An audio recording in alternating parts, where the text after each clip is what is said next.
Hola a todos, les doy la bienvenida una vez más a una nueva enseñanza con respecto a las Escrituras.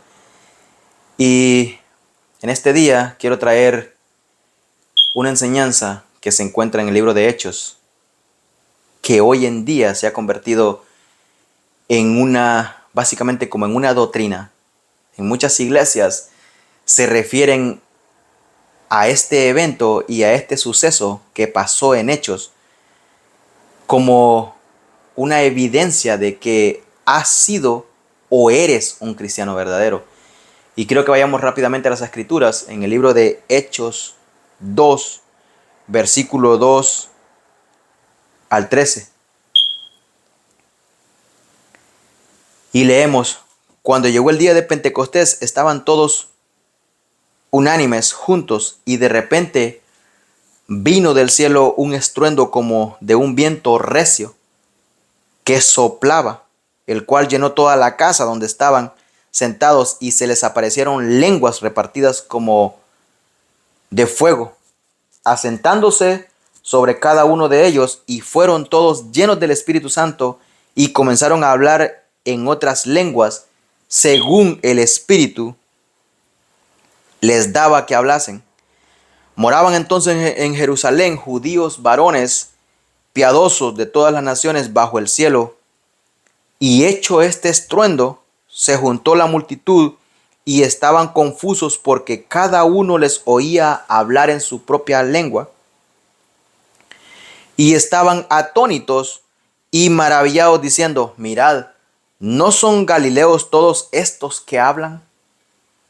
¿Cómo pues les oímos nosotros hablar cada uno en nuestra lengua, en la que hemos nacido, partos, medos, elamitas, y los que habitan en Mesopotamia, en Judea, en Capadocia, en el Ponto, en Asia, en Frigia y en Panfilia, en Egipto y en las regiones de África, más allá de Cirene, y romanos aquí residentes, tanto judíos como proselitos, cretenses y árabes, les oímos hablar en nuestras lenguas las maravillas de Dios.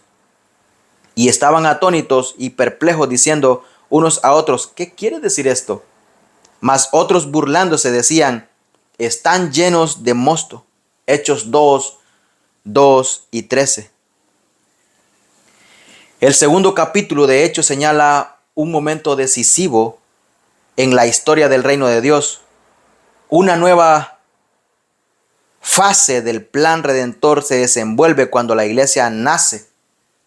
En el capítulo 1, los discípulos debieron esperar la llegada del Espíritu Santo. En el capítulo 2, el Espíritu viene. En el capítulo 1 fueron preparados. En el capítulo 2 recibieron poder. En el capítulo 1 fueron retenidos. En el 2 fueron enviados. En el 1 el Salvador ascendió. En el 2 el Espíritu descendió. Las promesas del Señor Jesucristo dadas en el capítulo 1 se cumplen cuando los creyentes reunidos en el aposento alto reciben la maravillosa promesa del Padre. El plan redentor eterno de Dios comenzó a revelarse en la historia humana en el huerto del Edén después del pecado del hombre. En Génesis 3:15, Dios prometió un Salvador quien un día iba a redimir a la humanidad de los efectos de ese pecado. La revelación continuó a través de la era patriarcal, más allá de la promulgación de la ley mosaica, hasta una colina en las afueras de Jerusalén llamada Calvario. Allí, el encarnado Hijo de Dios entregó su vida por los pecadores del mundo. Después de resucitar victorioso sobre el pecado y la muerte, Jesús prometió enviar al Espíritu Santo para que moren los creyentes. Según hemos visto, ese acontecimiento necesario debió esperar hasta la ascensión de Jesús hacia el Padre. Juan 7, 37 y 39 declara: en el último y gran día de la fiesta, Jesús se puso en pie, alzó la voz diciendo: si alguno tiene sed, venga a mí y beba. El que crea en mí, como dice la Escritura, de su interior correrán ríos de agua viva.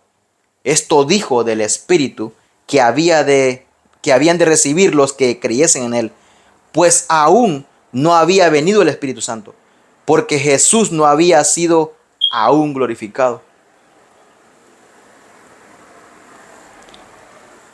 Aunque la integración de los redimidos en el reino de Dios ha continuado desde la caída, la venida del Espíritu establece el inicio de la exclusiva era de la iglesia.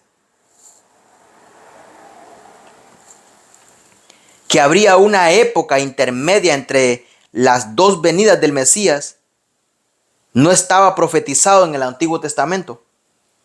Tampoco se había predicho la unidad de los judíos y gentiles en un cuerpo. Pablo llamó un misterio a esa idea en Efesios 3 al 10.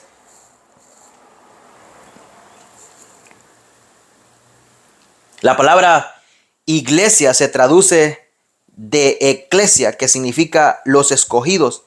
La iglesia es la novia de Cristo, las ramas de la vid, la manada del buen pastor, el reino del Hijo amado de Dios, la casa de Dios, que consta de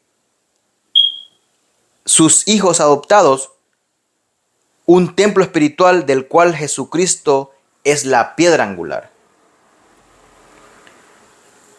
Sin embargo, y de manera única, el cuerpo de Cristo, dentro del cuerpo de Cristo hay una unidad, ya que todos están habitados por Jesucristo y todos poseen el mismo espíritu. Romanos 8:9. En Gálatas 3:28 Pablo escribió: ya que no hay judíos ni griegos, no hay esclavo ni libre, no hay varón ni mujer, porque vosotros sois uno en Cristo Jesús.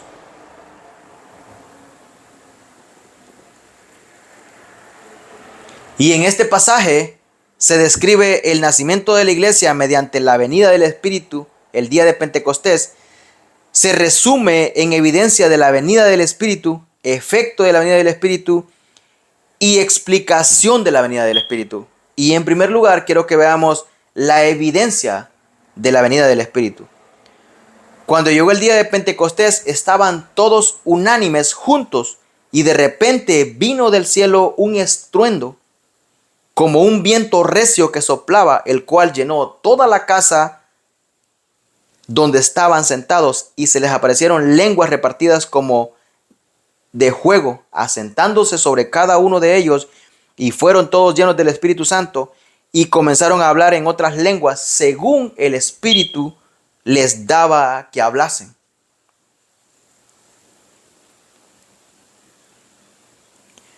Los acontecimientos de la vida, muerte y resurrección de Cristo, según Pablo, no se hicieron en ningún rincón silencioso. Hechos 26, sino a campo totalmente abierto, delante de toda la gente. Lo mismo se podría decir del nacimiento de la iglesia. No comenzó de manera confusa en algún lugar apartado, al contrario, nació con un hecho asombroso y dramático en el mismo centro de Jerusalén. La llegada del día de Pentecostés encontró a los creyentes todos unánimes, juntos, sin duda, en el mismo aposento alto descrito en el 1:13. Como ya se señaló, esa habitación estaba situada justo en el interior de la puerta oriental, tal vez en la vecindad del templo. No había motivo para restringir a los 12 apóstoles. Se incluye a toda la congregación de 120 creyentes en 1:15. Fue en el día de Pentecostés que la promulgación soberana de Dios requeriría que el Espíritu descendiera. Y también cabe señalar que el Espíritu no fue inducido a venir debido a que los creyentes oraran, permanecieran ahí o cumplieran ciertos requisitos espirituales El relato de Lucas señala únicamente la oportuna soberanía de Dios como la causa del descenso del Espíritu. Pentecostés significa quincuagésimo, es el nombre del Nuevo Testamento para fiesta de las semanas. Éxodos 34, 22 y 23, o de la cosecha, Éxodos 23, 16, que se celebra 50 días después de la Pascua. En el judaísmo posterior, el exilio también se celebraba la promulgación de la ley de Moisés. La venida del Espíritu en ese día estuvo vinculada al patrón de fiestas en el Antiguo Testamento. La promulgación redentora de Dios en el Nuevo Testamento se representa en la fiesta de Levíticos 23. La primera gran fiesta mencionada en ese capítulo es la Pascua. La muerte del Cordero Pascual representaba la muerte de Jesucristo, el último Cordero Pascual. 1 Corintios 5:7. Una segunda fiesta era la de los panes sin levadura, celebrada el día posterior a la Pascua. Durante esta fiesta se hacía una ofrenda de los primeros frutos de la cosecha de granos. Levíticos 23:15 ordena que esa ofrenda debía entregarse al día siguiente del día de reposo. Los saduceos y los fariseos diferían en cuanto a qué era el día de reposo. Los saduceos interpretaban como el sábado semanal, y de ahí que la ofrenda de granos siempre sería en domingo. Los fariseos interpretaban el día de reposo como el primer día de las fiestas de los panes sin levadura. Según esa interpretación, la ofrenda del grano siempre caía en el mismo día del mes, pero no en el mismo día de la semana. Hasta la destrucción del templo en el año 70 después de Cristo, la interpretación de los saduceos fue normativa para el judaísmo. 50 días después del primer domingo posterior a la Pascua, se celebraba la fiesta de Pentecostés, Levíticos 23, 20. Para complementar el círculo del típico cumplimiento de las fiestas, el Espíritu vino en Pentecostés como las primicias de la herencia de los creyentes. Comparemos 2 Corintios 5:5, Efesios 1, 13 y 14. Mas aún quienes se reunieron a la iglesia, quienes se unieron a la iglesia ese día, constituyeron los primeros frutos de la cosecha total de creyentes por venir. Entonces Dios envió al Espíritu en Pentecostés siguiendo el patrón de Levíticos 23, no en respuesta a ninguna actitud humana. Lucas describe este acontecimiento diseñado soberanamente, llevándonos al aposento alto donde los creyentes estaban congregados, y de repente vino del cielo un estruendo como de un viento recio que soplaba. El uso de Lucas de la frase de repente resalta el elemento sorpresa. Aunque los creyentes sabían que la venida del Espíritu era eminente, no obstante fueron tomados por sorpresa. Lo mismo se aplica cuando el Señor regrese a la tierra. Los creyentes sabrán por las señales que su venida es inminente. Sin embargo, Él vendrá de manera inesperada como ladrón en la noche. 1 Tesalonicenses 5:2, Mateo 24:44.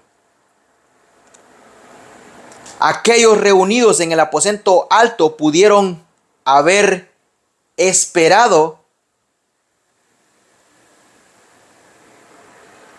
las dramáticas señales que acompañaron la venida del Espíritu. Al describir el estruendo como algo que emanaba del cielo, Lucas destaca que esta fue una acción sobrenatural, que no fue un fenómeno climático, un viento recio que soplaba. es notorio por el uso del término como. La actitud sobrenatural de Dios se encuentra tan totalmente fuera del alcance de los seres humanos que los escritores de la Biblia debieron emplear símiles para describir a los hombres tales manifestaciones. Comparemos también Ezequiel 43:2, Apocalipsis 1:15. Tanto en hebreo como en griego las palabras para viento y espíritu son las mismas. Viento se usa frecuentemente como imagen del espíritu, aunque el sonido del viento celestial pudo haber atraído a la muchedumbre, que pronto se agolpó, la presencia del espíritu llenó solamente la casa donde los creyentes estaban sentados. Solo ellos recibieron el prometido bautismo en el espíritu. Que estuvieran sentados brinda otra prueba de que no estaban orando por la venida del Espíritu. De pie o de rodillas era la posición para la oración. Después de la manifestación auditiva de la llegada del Espíritu, llegó una visual.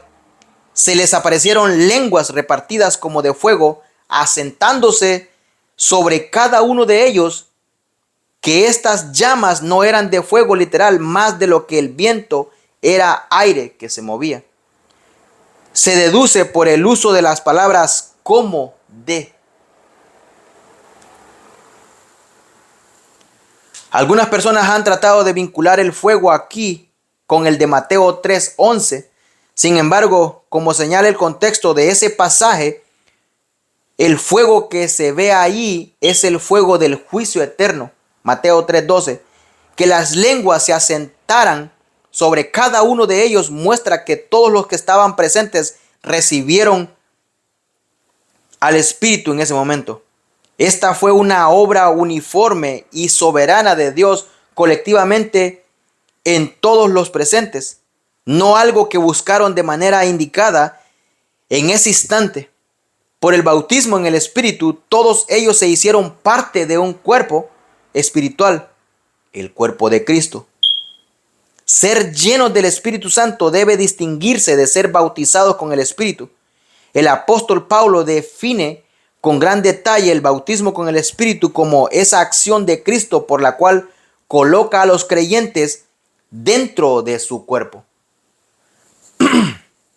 Romanos 6:4-6. En contraste con mucha enseñanza errada hoy en día, el Nuevo Testamento en ninguna parte ordena a los creyentes buscar el bautismo con el Espíritu. Esta es una acción soberana, única e irrepetible de parte de Dios. Y no es más una experiencia de lo que son sus compañeros, la justicia y la adopción. Aunque algunos erróneamente ven el bautismo con el Espíritu como la iniciación en las filas de la élite espiritual, pero lo cierto es que nada puede estar más lejos de la verdad. El propósito del bautismo con el Espíritu no es dividir el cuerpo de Cristo, sino unificarlo. Pablo escribió a los Corintios que por el bautismo en el Espíritu fuimos todos bautizados en un solo cuerpo. 1 Corintios 12:13 y Gálatas 3:26 y 27. A diferencia del bautismo con el Espíritu, ser llenos con el Espíritu es una experiencia que debe ser continua. Aunque lleno inicialmente el día de Pentecostés, Pedro fue lleno otra vez en Hechos 4:8. Muchas de las mismas personas llenas en el Espíritu en Hechos 2 de nuevo fueron llenas en Hechos 4:31.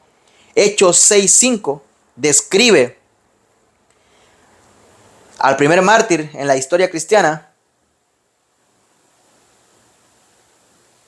como un varón lleno de fe y del Espíritu Santo. Pero Hechos 7:51 registra otra vez su llenura. Pablo estuvo lleno con el Espíritu en Hechos 9:17 y de nuevo fue lleno en Hechos 13:9. Aunque no hay mandato en la Biblia para ser bautizados con el Espíritu, a los creyentes se les ordena estar llenos con el Espíritu. Efesios 5:18. La construcción gramatical de ese pasaje indica que los creyentes deben estar continuamente llenos con el Espíritu.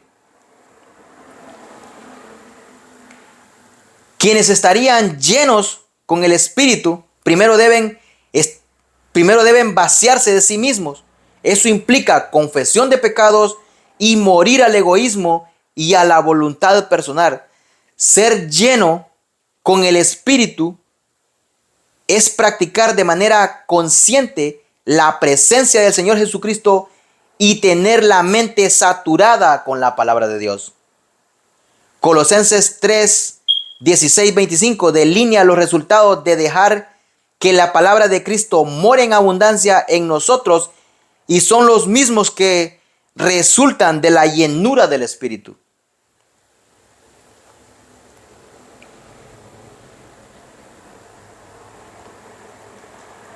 Cuando en todo momento los creyentes someten sus decisiones de vida al control de Dios, andan en el Espíritu.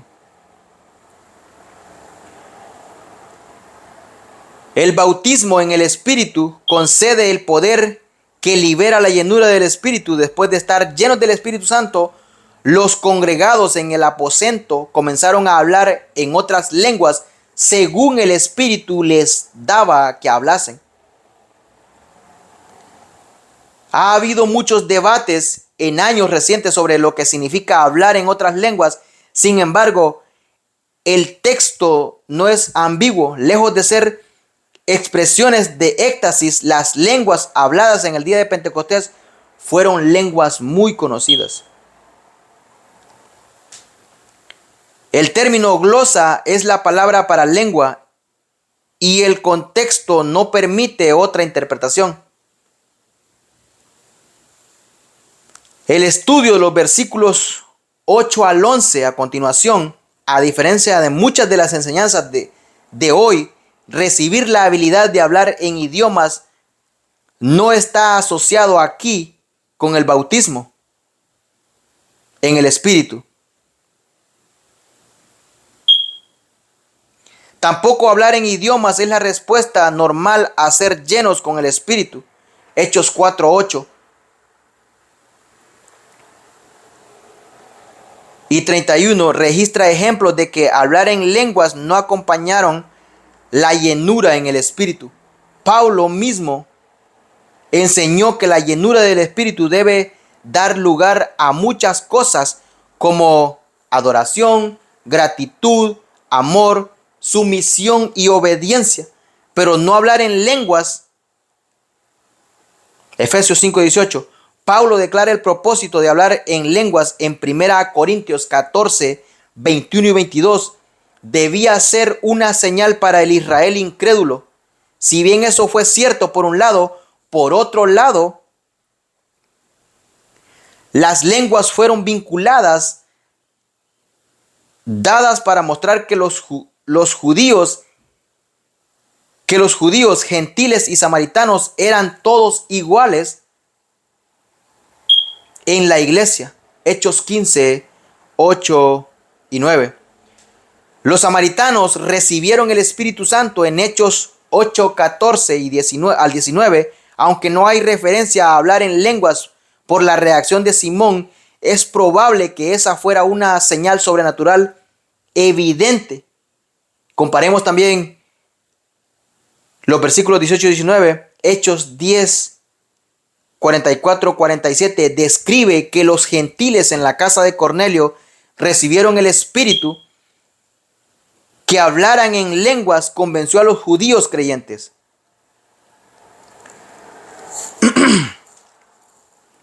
Así como Pedro, de que los gentiles también habían recibido el Espíritu. El último grupo que habló en lenguas fueron discípulos de Juan el Bautista, a quienes Pablo encontró en Efesios, Hechos 19:1 al 7. Estos estaban entre los últimos remanentes de santos del Antiguo Testamento que ahora llegaban a la fe en Cristo. Se les dio la habilidad de hablar en lenguas para demostrar su total igualdad con judíos, samaritanos y gentiles en la iglesia. Cada caso describe una transición única e histórica. Ninguna enseñanza doctrinal se puede establecer hoy en día de esos incidentes.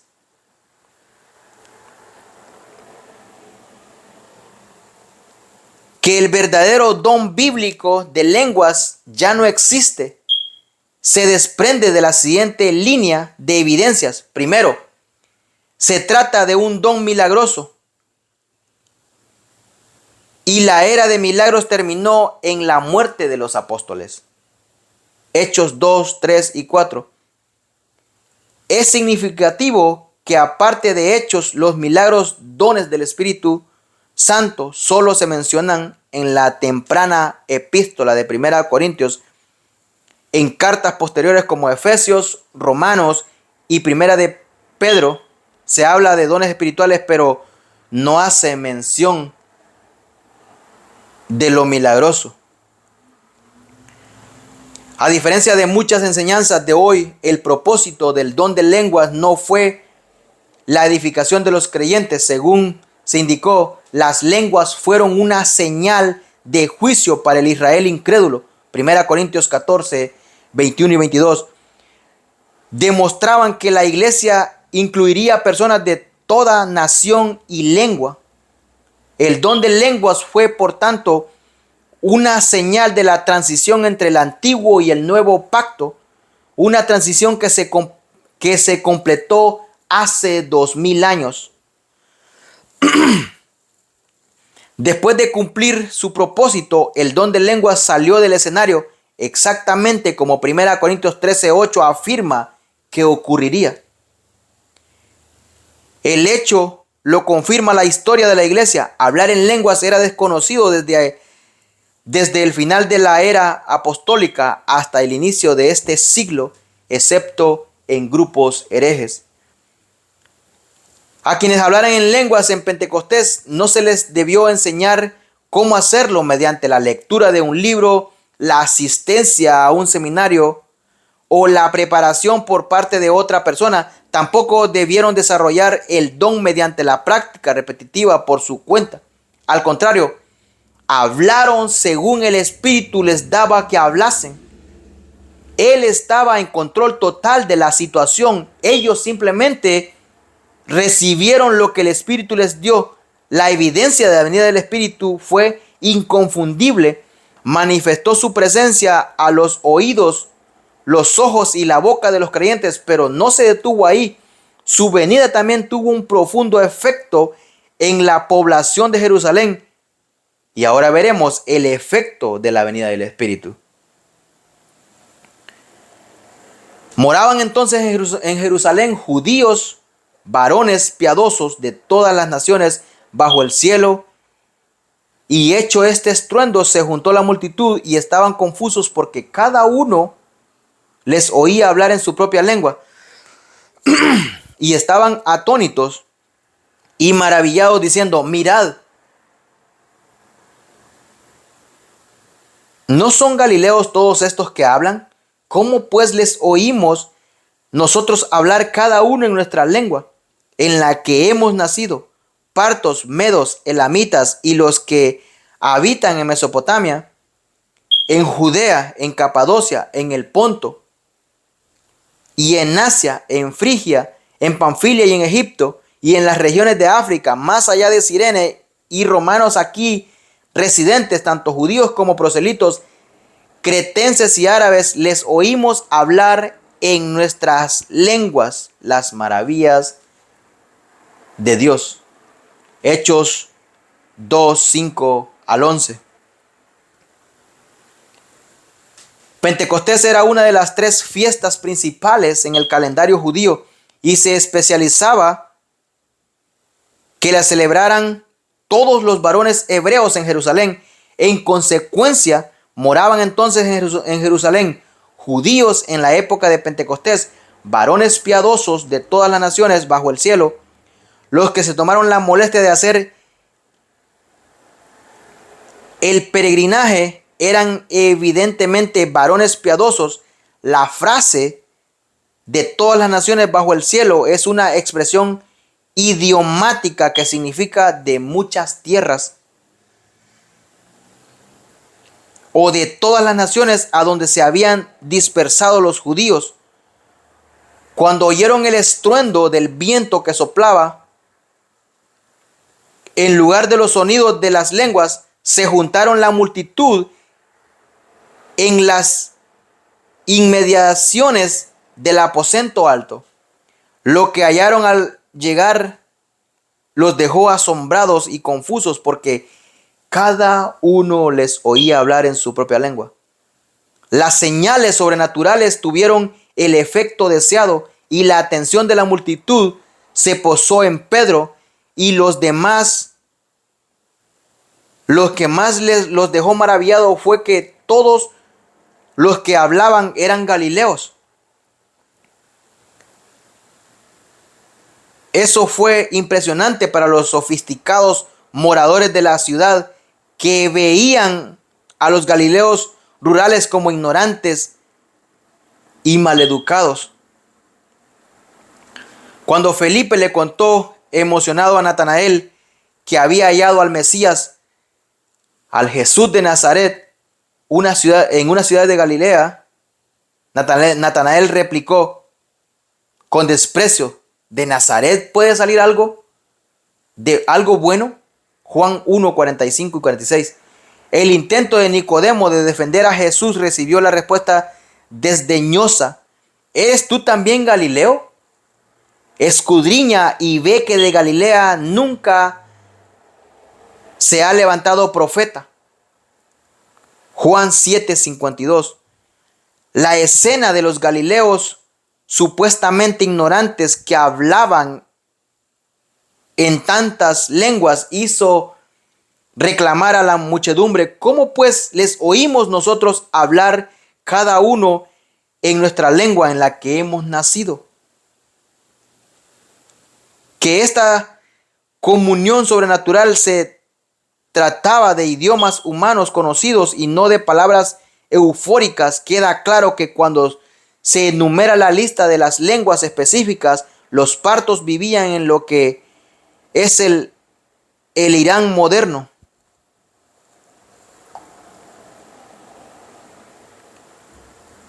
Nunca habían sido conquistados por los romanos y seguían siendo sus peores enemigos. Los medos, socios en imperio con los persas en la época de Daniel, ahora eran parte del imperio parto. Los habitantes de Mesopotamia vivían entre dos grandes ríos, el Tigris y el Éufrates. Mesopotamia significa entre los ríos. Los asirios y babilonios habían deportado grandes cantidades de israelitas a esa región. No todos habían regresado a Palestina en la época del decreto de Ciro. Segunda Crónicas 36, 22 y 23. Judea tal vez deba interpretarse en el sentido más amplio como toda la región que una vez controlaron David y Salomón. Eso explicaría la ausencia de Siria de la lista.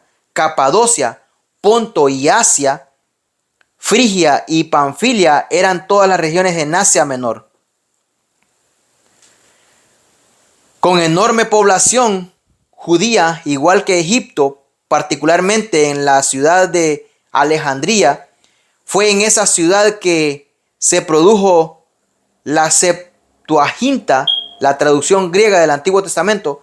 Las regiones de África, más allá de Cirene, estaban al oeste de Egipto, en la costa africana del mar Mediterráneo. Josefo, un historiador judío, menciona una población judía en el lugar que hubiera ahí, judíos, romanos y también gentiles, proselitos. Es prueba de la expulsión que les hiciera el emperador Claudio algunos años después. Hechos 18, 2. Los cretenses eran de la isla de Creta, al sur de la costa griega. Los árabes eran judíos que vivían en el reino de los árabes nabateos, ubicados al sur de Damasco. Comparemos Gálatas 1:17. El contenido de esta lengua está identificado por Lucas como hablar maravillas de Dios. Tal costumbre era un elemento esencial de la vida y la adoración judía. Éxodos 15:11 declara: ¿quién como tú, oh Jehová, entre los dioses? ¿Quién como tú, magnífico en santidad, terrible y maravillosas hazañas, hacedor de prodigios? Isaías 25:1. Esta alabanza también era un tema frecuente del libro de los Salmos. Salmos 45 manifiesta: has aumentado, oh Jehová, Dios mío, tus maravillas, mientras Salmo 77:11 añade: me acordaré de tus obras, sí haré yo memoria de tus maravillas antiguas. Después de usar el sonido del viento para reunir a la multitud, el Espíritu convence ahora de que estos creyentes en Jerusalén, estos creyentes en Jesucristo, estaban dedicados a alabar al único Dios verdadero. Y estaban todos atónitos y perplejos, diciendo unos a otros: ¿qué quiere decir esto? Mas otros, burlándose, decían: están llenos de mosto. Hechos 2:12 y 13. Como habitualmente ocurre, al presentarse la verdad de Dios, algunos en la multitud la aceptaron, mientras que otros la rechazaron.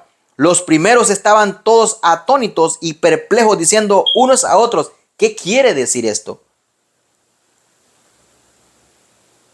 Pronto entenderían cuando Pedro proclamara el evangelio en su primer sermón.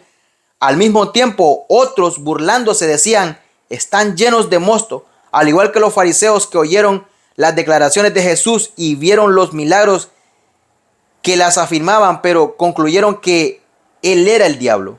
Mateo 12:24. Estos burladores rechazaron la evidencia de que se trataba de una obra de Dios. En su lugar, propusieron la hipótesis ridícula de que los apóstoles estaban llenos de mosto. En tiempos antiguos, mosto posiblemente era una bebida.